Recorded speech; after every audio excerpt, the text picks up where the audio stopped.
So we're often asked about keeping a washing machine clean.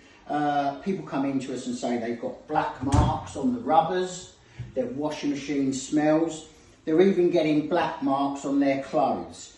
Now this is due to soap powder residue. Although the powders and liquids and gels say they'll wash clean at 30 and 40 degrees, they do, but they leave a horrible sticky residue inside the machine that builds up and up and up. What you need to do to keep your machine in good condition is to get some hot washes through it. Now, on the Bosch machine that we have here, it actually has a drum clean feature.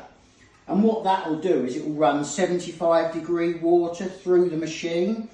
You don't put any clothes in, it's just designed to clean the machine. But at home, if you don't have that option, go to a cotton wash and select either 60 or 90 degrees. Nice hot water. This is to get rid of that residue.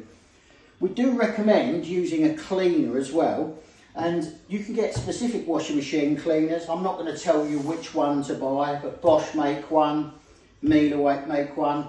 These are around about £9 a time. At home, I use soda crystals. This bag will do 3 cleans and it costs £1.99. Basically, any sort of detergent will help, but the main thing is the hot wash.